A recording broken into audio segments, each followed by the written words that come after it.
Inquisitive tourists, even devious journalists, were comparatively easy to keep at bay during William's 5 years at Eton, but it was far more difficult to protect him from what was going on beyond Eton and its curious customs. No sooner had his smartly polished shoes hit the forecourt of Manor House than his mother's love life was once again all over the newspapers, and there was no chance of pretending there had been a problem with the newspaper delivery in a school the size of Eton, full of bright and inquisitive teenagers. This time the man in question was the England rugby captain, Will Carling, whom Diana had met while working out at the Chelsea Harbour Club gym in southwest London. She was obsessive about exercise, a classic symptom of bulimia, and trips to the gym formed part of her early morning routine. Like most boys, William was mad about rugby and Will Carling was a hero. At 22 he had been the youngest England captain, and the most successful. William had watched him play and met him several times with his mother. He was a regular visitor at Kensington Palace, and the boys were thrilled when he had given them each a rugby shirt. Discovering there was more to his mother's friendship with Carling must have come as a shock. It was also at the Harbour Club, in 1990, that Diana had met Oliver Hoare, Carling's predecessor in her affections. Like Carling, he was married, but his wife was more long-suffering than Carling's. She put up with their affair for 4 years, only threatening to divorce him when the press exposed it. When he chose his marriage over Diana, the princess bombarded his household with phone calls. Up to 20 a day, 300 in all, many of them silent. After the Hoares reported the calls, a police investigation discovered that many of them were traced to Diana's private number at Kensington Palace. Carling's wife was not as tolerant as Diane Hoare. Although he never admitted an affair, Julia Carling, a pretty, blonde and feisty television presenter, was convinced that it was more than friendship. The marriage ended in a bitter, protracted and very high-profile way. And although there was no proof of adultery, the public, who had followed the story closely in the tabloids, were left in no doubt that Diana had been instrumental in the breakup. Having always been portrayed in the media as the victim, and been sustained by the love of her public, it was an uncomfortable sensation for Diana to feel the chill wind of disapproval. But it didn't last long. She had something much bigger waiting to detonate. On the 20th of November 1995, a large proportion of the nation sat glued to their television sets in disbelief as Diana gave the performance of her life. The rousing panorama theme music played over glamorous shots of the princess, and as it faded we saw her walking up the aisle with Charles on her wedding day, which the voice of journalist Martin Bashir dramatically reminded us, was the wedding of the century. But the fairy tale wasn't to be. Tonight on Panorama, the Princess of Wales. After shots of the iconic kiss on the balcony, with the roaring and cheering of the crowds, Diana was revealed in Kensington Palace and the mood was very different. Sitting forlornly on a chair, occasionally pausing to recover her composure or wipe away a tear, the Princess of Wales told Bashir about her marriage, her in-laws and life after separation. Looking pale and vulnerable, with heavy black kohl lining her eyes, head to one side and slightly tilted down, she talked about her feelings of isolation and emptiness, of being a strong woman, a free spirit. She talked about her bulimia, her self-harming, her cries for help.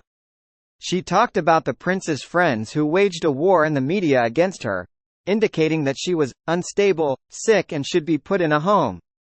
She talked about his obsession with Camilla, and the enemy that tried to undermine her husband's department, jealous that her work got more publicity than his. She admitted to the telephone conversation with James Gilby, and that she had made calls to Oliver Hoare, but denied there were 300. She also confessed that she had been unfaithful to her husband with James Hewitt, whom she had adored, and that she had been devastated when his book came out, because I trusted him, and because I worried about the reaction of my children, and it was very distressing for me that a friend of mine, who I had trusted, had made money out of me. She said that when the books arrived in the bookshops, the first thing I did was rush down to talk to my children. And William produced a box of chocolates and said, "Mummy, I think you've been hurt. These are to make you smile again." Had she forgotten, as she told that story to an audience of over 20 million people, that William was 13 years old and in his first term in a new school?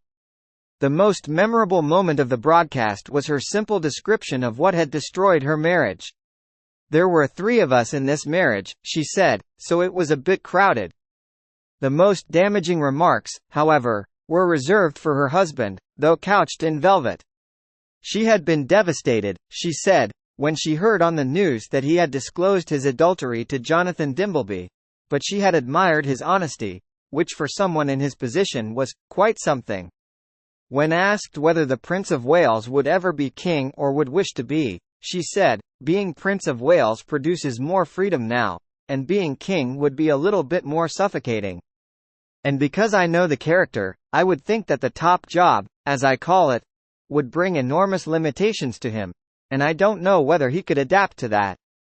And for the final thrust to the heart, when asked if, when he came of age, she would wish to see Prince William succeed the Queen rather than his father, she said, "My wish is that my husband finds peace of mind, and from that follows other things, yes." No one beyond the Panorama team knew what was in the program. It had been filmed and prepared in total secrecy and announced at the last minute. The BBC governors had not even been told for fear they would pull it. And although she hadn't been able to resist telling Patrick Jephson, her private secretary, that she had done an interview, she refused to tell him what it was about. "It's terribly moving," she said. "Some of the men who watched were moved to tears. Don't worry, everything will be all right."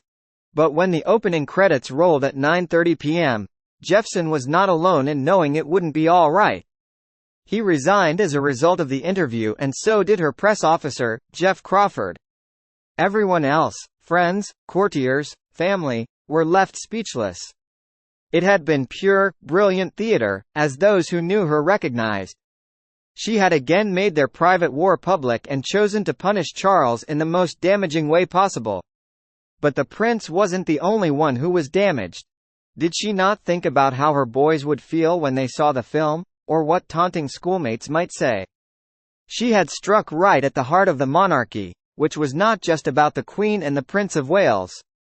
It was the throne that William would one day inherit. According to Ingrid Seward, who spoke at length with Diana before her death, when Andrew Gailey heard that an interview was about to be broadcast, he telephoned Diana and told her it was imperative that she come to the school and explain to William face to face what she was intending to do. She refused, asking, "Is that really necessary?" The next day he phoned again and insisted that she come to see her son. She agreed reluctantly, but the meeting lasted no longer than 5 minutes. She told William that the program would contain nothing controversial and that he would be proud of her. Before he had a chance to ask any embarrassing questions, she left. He watched it in Andrew Gailey's study and was deeply upset, as any child, watching one parent assassinate the integrity of the other, let alone talk about their infidelity, would be. He was angry and incredulous that his mother could have done such a thing. The Queen called time. Her principal concern was for William and Harry and the effect all of this public bickering was having on them. After consulting with the Prime Minister and the Archbishop of Canterbury, she wrote formally and privately to her son and daughter-in-law asking them to put the country out of its uncertainty and to divorce as early as could practicably be done. It was the following year before a settlement was reached. In the intervening months the war continued and the newspapers continued to report it. On what Diana called, "the saddest day of my life," she put out a premature and unauthorized statement to the press. "The Princess of Wales," it said, "has agreed to Prince Charles's request for a divorce. The Princess will continue to be involved in all decisions relating to the children and will remain at Kensington Palace with offices in St James's Palace. The Princess of Wales will retain the title and be known as Diana, Princess of Wales." The Queen was furious and, having kept well out of all previous spats between her son and daughter-in-law, immediately issued a response. The Queen was most interested to hear that the Princess of Wales had agreed to the divorce. "We can confirm that the Prince and Princess of Wales had a private meeting this afternoon at St James's Palace. At this meeting details of the divorce settlement and the Princess's future role were not discussed. All the details on these matters, including titles, remain to be discussed and settled. This will take time. What the princess has mentioned are requests rather than decisions at this stage. Diana was still to be regarded by the Queen and the Prince of Wales as a member of the royal family and would carry on living in Kensington Palace, but her office would be there rather than at St James's Palace. The one detail in the settlement that was widely perceived as petty was that Diana was stripped of the title Her Royal Highness. It was the Queen's decision, not the Prince's, and in public relations terms it turned out to be a blunder, as her brother made so painfully clear in his eulogy at Westminster Abbey a year later. When she asked William if he minded her losing her royal status, he replied, "I don't mind what you're called, you're mummy."